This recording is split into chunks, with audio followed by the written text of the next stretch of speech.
Welcome back to my channel, guys. I haven't made a dating story video in quite some time. I guess because I just haven't been on that many dates, but also I'm always wary of making these videos because when it's a personal story, it's like you invite the most judgment on those videos. I also get pretty good engagement on these kinds of videos because it is a personal story. But like sometimes I just get in my feelings about the comments, and people are very savage when I start to talk about dating experiences. But with this one, I'm curious what you guys think, because I'm still sort of split over whether this was ego on my part or if no, like this was fucked up for this guy to do this. Let me know in the comments after watching this video. So I met this guy on an app and we had this back and forth that typically doesn't happen on apps, right? Like it's rare that you talk to somebody where there's chemistry via text message. Usually that's a sign that in person it'll be that times 100, right? Because in person, of course, there's actual chemistry and you can like read somebody better and it's just more multidimensional.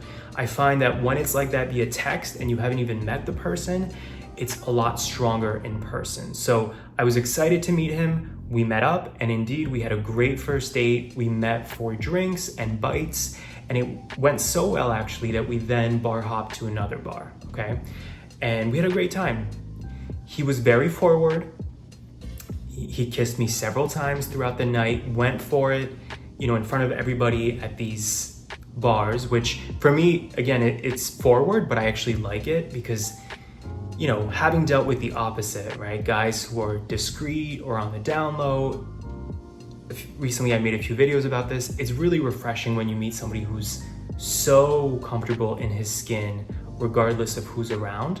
So I was kind of taken aback for a first date. I'm not used to it, but I liked it. Anyway, so we had a great time, and then end of the night, he asked me if I wanted to go home with him. I said, thank you, but I'd rather get to know you. You know, you can't give it up to every Tom, Dick, and Harry. You know, you gotta make them work for it a little bit. In the words of Betty Wright, the famed, now deceased, Miami R&B singer legend, you can't show your teeth to every guy you meet. So anyway, he tried it, but I politely declined and said, let's hang out again, blah, blah, blah. So I say all this to say the chemistry was definitely mutual. So we go our separate ways that night.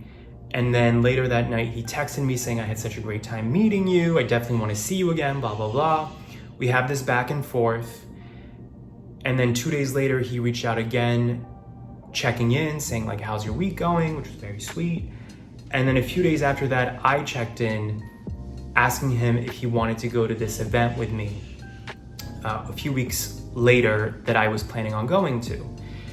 And he said that he had to check his schedule with work because he had to travel soon, blah, blah, blah.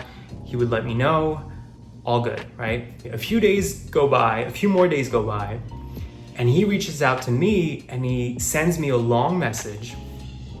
And he's like, hey, checking in with you. I first want to say you're a great guy. Like, you're a special person. I can tell you're a special person. Very sweet things, but kind of like buttering me up, right? And he goes, but the reality is I've met somebody else and it's getting serious, so I can't see you anymore, but I wanted to be honest with you. So my first thought was, it's nice of him to send a long message, a thoughtful message. A lot of guys would just ghost, disappear, or send like a rude, curt message, right? But my second thought was, fuck you. Like, we went on a first date and had, I thought, pretty great chemistry, and we both intimated wanting to see each other again. I just felt manipulated, I guess, deceived, tricked, conned, bamboozled. If you have a great first date with somebody and then about a week later, they decide suddenly to commit to somebody else, it implies they've been seeing that person for a while, right? So as I'm reading this, I'm like, oh, you've actually been into somebody else for a while, but you just kind of wanted to test the waters with me, which I actually think is fine. To me, it's like job interviewing. Like, you should consider all your options, even if you think, you know, you're gonna go with this one job and you're in the final stages. It's the same thing for me with dating. Don't put all your eggs in one basket. See what's out there, and until you're exclusive or committed, play the field.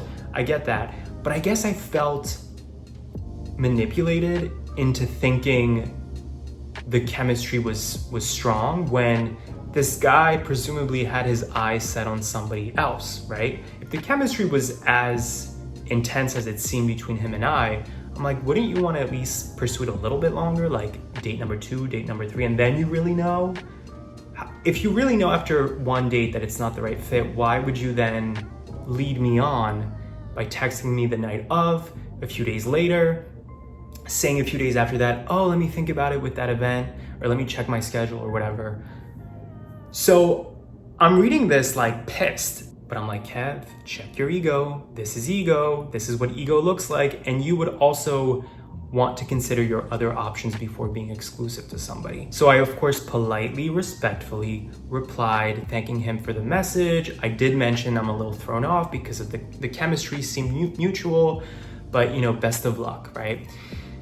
He also said in his message, I hope we can stay friendly, which in my mind, I was like, we're not gonna be friends now. Like we had a date, like, no, I'm not interested. Again, maybe that's ego, but I gotta draw the line at some point, right? I gotta set a boundary at some point. Like the door is closed now. So I was kind of thrown off by this the rest of the day. But then again, I thought, you don't know this person's story. Don't make assumptions, right? Like you don't know the dynamic with this other guy. I realized in the end, the only reason I'm upset is because I got rejected. Nobody wants to feel rejected. Let me know in the comments what you think about this story. Is it ego or was this guy a dick? Have you been in this situation? I want to be in his situation. I envy these guys or women or whoever, people who get into a situation where they get options and they get to say, I'm closing door number 1, but I'm going to open door number 2, or I'm going to open door number 3.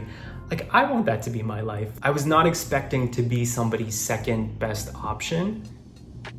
And nobody wants to be I don't want to be a second best option. Fuck you. Let me know in the comments your thoughts and catch you next time.